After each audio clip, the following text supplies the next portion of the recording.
All right, Chuck, you ready for today's questions? Let's do it. All around differentiation today. So first one, why is differentiation so important?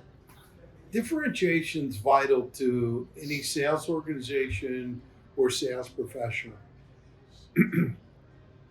If you're not different, you sound the same. If you're not different in the buyer's mind, you're substitutable. And if you're substitutable, what that means is it doesn't matter to the buyer whether they work with you or work with your competitor. You don't want to be substitutable. So that the opposite of that is by being different. Okay. And we put a strict definition on being different What is that? by creating value. Okay. Professor Malberg and Kim, they wrote this book called Blue Ocean Strategy. And if you haven't read it, you should go pick it up. And if you don't want to buy the book and read the entire book, just email D-Bomb. Get a hold of D-Bomb and he'll send you a copy of Harvard Business Review. There was a summary written on our Blue Ocean Strategy. But the reason why their study and their work was so important is they went back 150 years.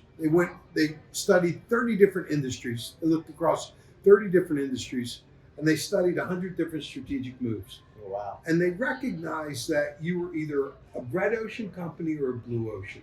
If you were a red ocean, you were a market competitor. So you were competing in this crowded space, and you were being shaped by market forces. Mm-hmm. By contrast, if you were a market creator, you were competing in a blue ocean. Yeah. And you were doing the shaping, and you were creating value in ways that competition was not. So you were different.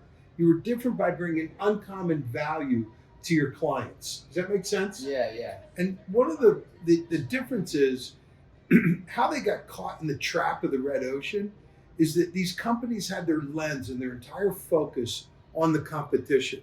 And what happens when your focus is on the competition, you start to sound like them. Your brochures, your websites, your conversations are me too. It's copycat stuff. Like, we can do that too. We do it better. Here's how we do it.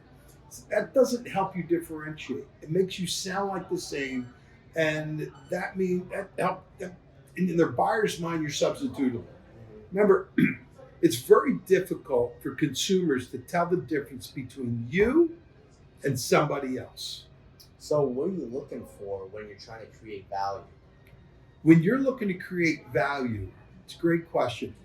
You turn the lens onto the buyer. You turn your lens on the consumer, your target client.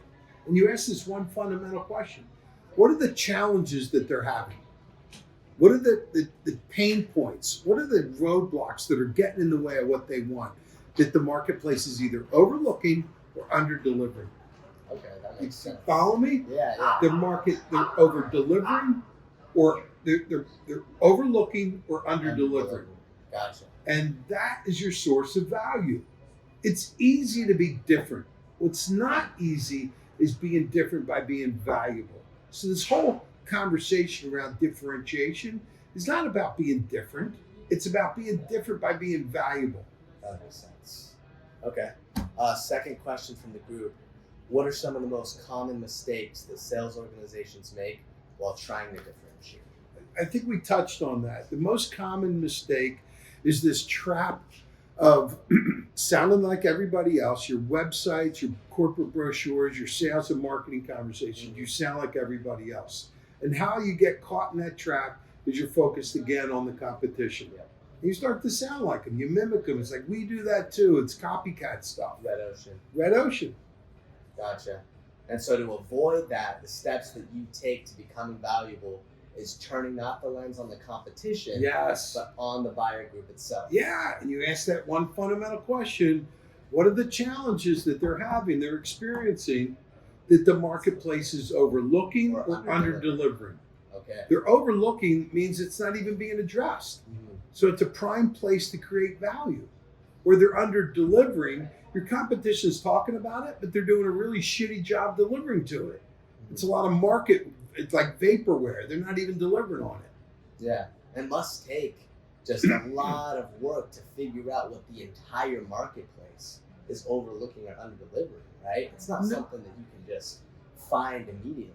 Well, if you know your client, it's not that difficult. Okay.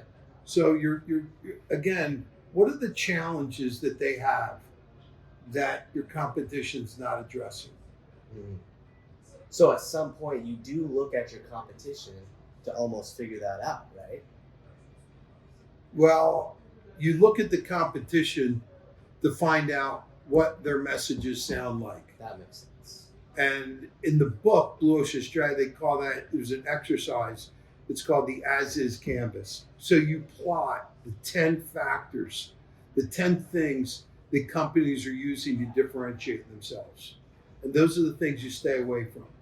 Got it. Okay? Because if you use those, you sound like everybody else. And the only way you would use one of them is they're doing a horrible job delivering on it. Okay, that makes sense. So if they want a copy, email me. We'll put the description and the link. Yeah, copy the Harvard Business Review.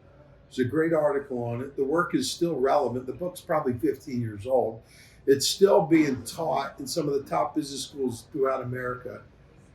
And it goes beyond concept, but they provide analytical tools to help you assess your marketplace, assess your products and services, and create value in ways the competition's not. That's the key. Great. Thanks, Jeff. Yeah.